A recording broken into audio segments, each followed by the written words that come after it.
Hello friends, I'm Samriddhi Banerjee. Welcome to my channel The Mad Reader. In this channel, I narrate the audiobooks of different popular books and stories. In this video, I'm going to narrate the fourth chapter, A Flight for Life, of the second part of the novel A Study in Scarlet by Sir Arthur Conan Doyle about the timeless detective Sherlock Holmes. If you like this video, do click on the like button. Also, do not forget to click on the subscribe button. Please share the videos to your friends and relatives, and finally kindly write out your valuable opinions in the comments section as it helps me to get motivated and improve my videos. Before starting, I would like to give a summary of the fourth chapter of Part 2, A Study in Scarlet. The previous chapter, Chapter 3, had ended with Lucy observing her father John Ferrier taking a few precautions against an unknown attack, which fortunately didn't take place.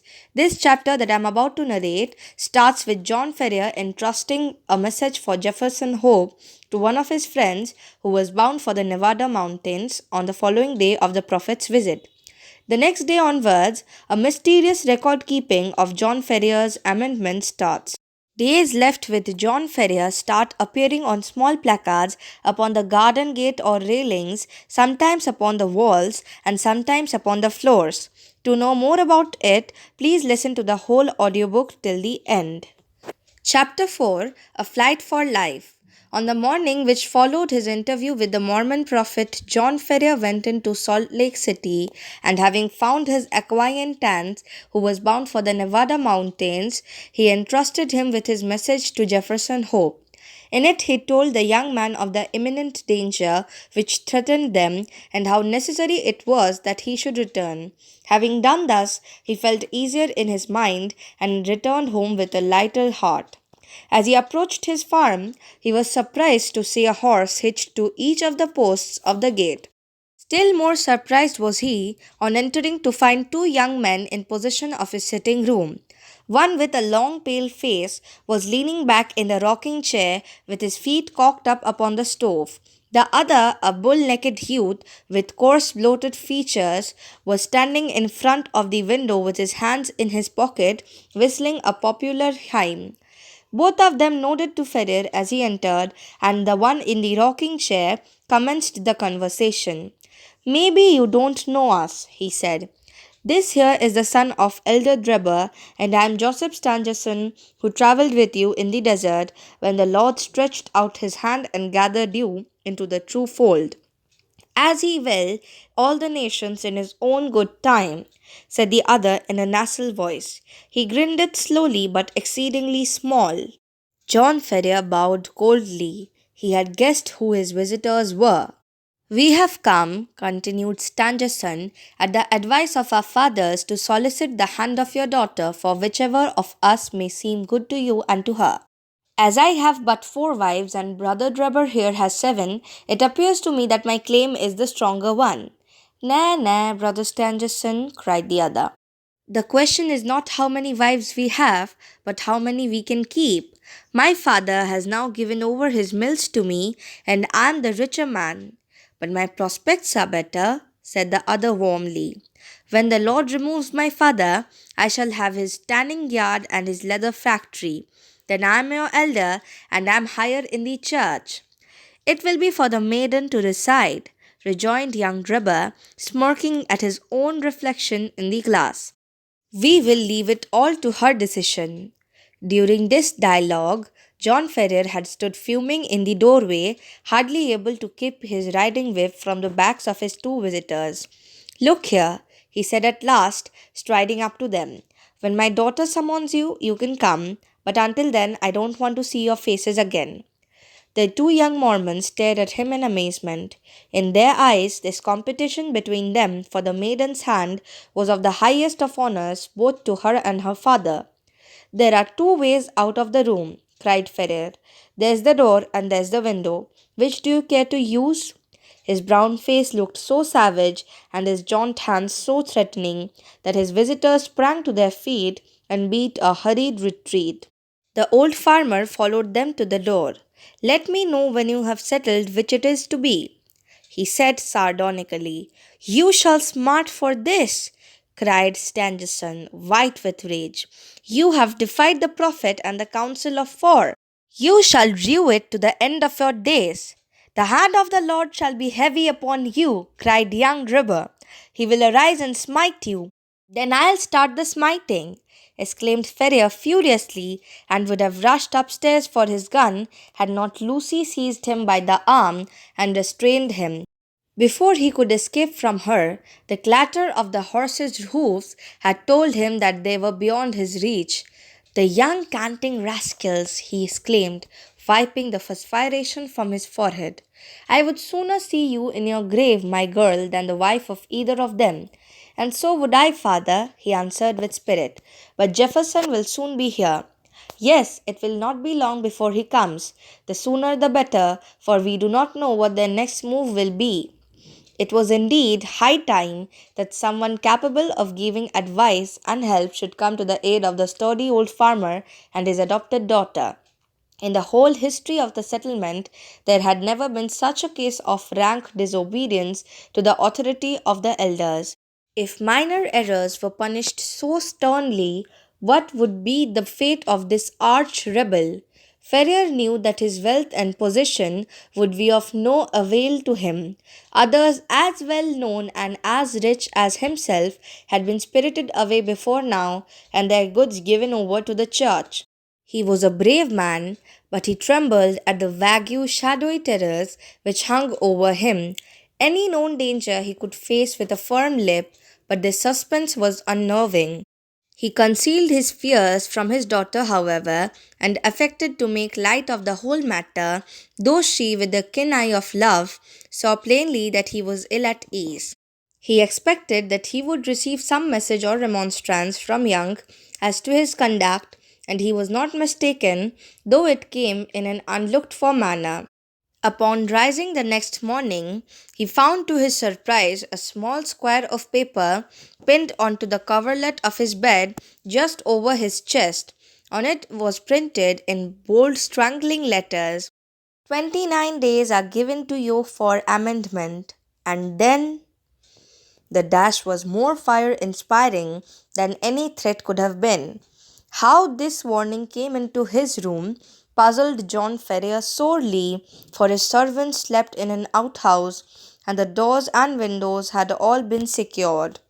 He crumpled the paper up and said nothing to his daughter, but the incident struck a chill to his heart. The 29 days were evidently the balance of the month which Young had promised. What strength or courage could avail against an enemy armed with such mysterious powers? The hand which had fastened that pin might have struck him to the heart, and he could never have known who had slain him. Still more shaken was he next morning. They had sat down to their breakfast when Lucy, with a cry of surprise, pointed upwards. In the center of the ceiling was scrawled with a burnt stick, apparently, the number 28. To his daughter it was unintelligible, and he did not enlighten her. That night he sat up with his gun and kept watch and the ward.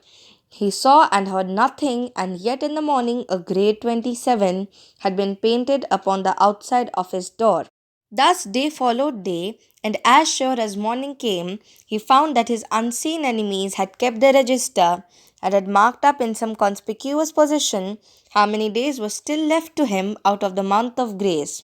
Sometimes these fatal numbers appeared upon the walls, sometimes upon the floors. Occasionally they were on small placards stuck upon the garden gate or the railings. With all his vigilance, John Ferrier could not discover whence these daily warnings proceeded. A horror, which was almost superstitious, came upon him at the sight of them. He became haggard and restless, and his eyes had the troubled look of some hunted creature. He had but one hope in life now, and that was for the arrival of the young hunter from Nevada. 20 had changed to 15 and 15 to 10, but there was no news of the absentee. One by one the numbers dwindled down, and still there was no sign of him. Whenever a horseman clattered down the road, or a driver shouted at his team, the old farmer hurried to the gate, thinking that help had arrived at last. At last, when he saw 5 give way to 4 and again to 3, he lost heart and abandoned all hope of escape. Single handed, With his limited knowledge of the mountains which surrounded the settlement, he knew that he was powerless. The more frequented roads were strictly watched and guarded, and none could pass along them without an order from the council. Turn which way he would, there appeared to be no avoiding the blow which hung over them. Yet the old man never wavered his resolution to part with life itself before he consented to what he regarded as his daughter's dishonor. He was sitting alone one evening, pondering deeply over his troubles and searching vainly for some way out of them. That morning had shown the figure 2 upon the wall of his house, and the next day would be the last of the allotted time. What was to happen then? All manner of vague and terrible fancies filled his imagination. And his daughter? What was to become of her after he was gone? Was there no escape from the invisible network which was drawn all around them? He sank his head upon the table and sobbed at the thought of his own impotence. What was that? In the silence, he heard a gentle scratching sound, low but very distinct in the quiet of the night. It came from the door of the house. Ferrier crept into the hall and listened intently. There was a pause for a few moments, and then the low, insidious sound was repeated. Someone was evidently tapping very gently upon one of the panels of the door. Was it some midnight assassin who had come to carry out the murderous orders of the secret tribunal? Or was it some agent who was marking up that the last day of grace had arrived? John Ferrier felt that instant death would be better than the suspense which shook his nerves and chilled his heart. Springing forward, he drew the bolt and threw the door open. Outside was all calm and quiet. The night was fine, and the stars were twinkling brightly overhead. The little front garden lay before the farmer's eyes, bounded by the fence and the gate, but neither there nor on the road was any human being to be seen. With a sigh of relief, Ferrier looked to right and to left until, happening to glance straight down at his own feet, he saw to his astonishment a man lying flat upon his face upon the ground, with arms and legs all asprawl. So unnerved was he at the sight that he leaned up against the wall with his hand to his throat to stifle his inclination to call out. His first thought was that the prostrate figure was of some wounded or dying man, but as he watched it, he saw it writhe along the ground and into the hall with the rapidity and the noiselessness of a serpent. Once within the house, the man sprang to his feet, closed the door, and revealed the astonished farmer the fierce face and resolute expression of Jefferson Hope. "Good God!" gasped the farmer. "How you scared me! Whatever made you come in like that?" "Give me food," the other said hoarsely. "I have had no time for bite or sup for 48 hours." He flung himself upon the cold meat and bread which was still lying upon the table from his host's supper and devoured it voraciously. "Does Lucy bear it up well?" he asked when he had satisfied his hunger. "Yes, she does not know the danger," her father answered. "That is well. The house is watched on every side. That is why I crawled my way up to it. They may be darned sharp, but they are not quite sharp enough to catch a Washoe hunter." John Ferrier felt a different man now that he realized that he had a devoted ally. He seized the young man's leathery hand and wrung it cordially. "You are a man to be proud of," he said. "There are not many who would come to share our danger and our troubles." "You've hit it there, Pard," the young hunter answered. "I have a respect for you, but if you were alone in this business, I'd think twice before I put my head into such a hornet's nest. It's Lucy that brings me here, and before harm comes on her, I guess there will be one less of the Hope family in Utah. What are we to do? Tomorrow is your last day, and unless you act tonight, you are lost. I have a mule and 2 horses waiting in the Eagle Ravine. How much money have you?" $2,000 in gold and five in notes. "That will do. I have as much more to add to it. We must push for Carson City through the mountains. You had best wake Lucy. It is as well that the servants do not sleep in the house." While Ferrier was absent, preparing his daughter for the approaching journey, Jefferson Hope packed all the eatables that he could find into a small parcel and filled a stoneware jar with water, for he knew by experience that the mountain vales were few and far between. He had hardly completed his arrangements before the farmer returned with his daughter and all dressed and ready for a start. The greetings between the lovers were warm but brief, for minutes were precious and there was much to be done. We must make our start at once, said Jefferson Hope, speaking in a low but resolute voice, like one who realizes the greatness of the peril but has steeled his heart to meet it. The front and the back entrances are watched, but with caution we may get away through the side window and across the fields. Once on the road, we are only 2 miles from the ravine where the horses are waiting. By daybreak, we should be halfway through the mountains. What if we are stopped? Asked Ferrier. Hope slapped the revolver butt which protruded from the front of his tunic. If they are too many for us, we shall take 2 or 3 of them with us, he said with a sinister smile. The lights inside the house had all been extinguished, and from the darkened window, Ferrier peered over the fields which had been his own, and which he was now about to abandon forever. He had long nerved himself to the sacrifice, however, and the thought of the honor and happiness of his daughter outweighed any regret at his ruined fortunes. All looked so peaceful and happy, the rustling trees and the broad silent stretch of green land, that it was difficult to realize that the spirit of murder lurked through it all. Yet the white face and the set expression of the young hunter showed that in his approach to the house he had seen enough to satisfy him upon that head. Ferrier carried the bag of golden notes. Jefferson Hope had the scanty provisions of water, while Lucy had a small bundle containing a few of her more valued possessions. Opening the window very slowly and carefully, they waited until a dark cloud had somewhat obscured the night, and then one by one passed through into the little garden. With bated breath and crouching figures, they stumbled across it and gained the shelter of the hedge, which they skirted until they came to the gap which opened into the cornfields. They had just reached this point when the young man seized his 2 companions and dragged them down into the shadow, where they lay silent and trembling. It was as well that his prairie training had given Jefferson Hope the ears of a lynx. He and his friends had hardly crouched down before the melancholy hooting of a mountain owl was heard within a few yards of them, which was immediately answered by another hoot at a small distance. At the same moment, a vague, shadowy figure emerged from the gap for which they had been making and uttered the plaintive signal cry again, on which a second man appeared out of the obscurity. Tomorrow at midnight, said the first, who appeared to be the authority, when the whippoorwill calls 3 times. It is well, returned the other. Shall I tell Brother Deber? Pass it on to him, and from him to the others. 9 to 7, 7 to 5, repeated the other, and the 2 figures flitted away in different directions.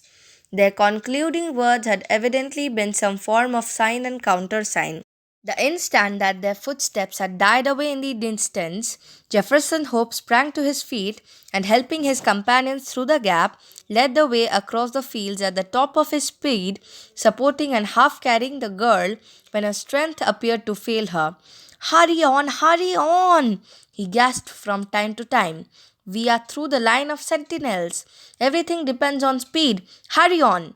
Once on the high road, they made rapid progress. Only once did they meet anyone, and they managed to slip into a field and so to avoid recognition.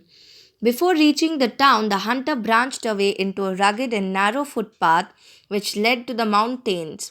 2 dark, jagged peaks loomed above them through the darkness, and the defile which led between them was the Eagle Canyon in which the horses were awaiting them. With unerring instinct, Jefferson Hope picked his way among the great boulders and along the bed of the dried up watercourse until he came to the retired corner screened with rocks where the faithful animals had been picketed. The girl was placed upon the mule and old Ferrier upon one of the horses with his money bag, while Jefferson Hope led the other along the precipitous and dangerous path. It was a bewildering route for anyone who was not accustomed to face nature in her wildest moods. On one side was a great crag, towered up 1,000 feet or more, black stern and menacing, with long basaltic columns upon its rugged surface like the ribs of some petrified monster. On the other hand, a wild chaos of boulders and debris made all advance impossible. Between the two ran the irregular track, so narrow in places that they had to travel in Indian file, and so rough that only practiced riders could have traversed it at all. Yet, in spite of all dangers and difficulties, the hearts of the fugitives were light within them, for every step increased the distance between them and the terrible despotism from which they were flying. They soon had a proof, however, that they were still within the jurisdiction of the saints. They had reached the very wildest and most desolate portion of the pass when the girl gave a startled cry and pointed upwards. On a rock which overlooked the track, showing out dark and plain against the sky, there stood a solitary sentinel. He saw them as soon as they perceived him, and his military challenge of "Who goes there?" rang through the silent ravine. "Travelers for Nevada," said Jefferson Hope with his hand upon the rifle which hung by his saddle.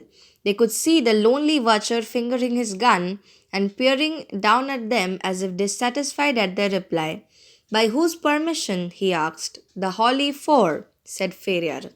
His Mormon experiences had taught him that that was the highest authority to which he could refer. "Nine from seven," cried the sentinel. "Seven from five," returned Jefferson Hope promptly, remembering the countersign which he had heard in the garden.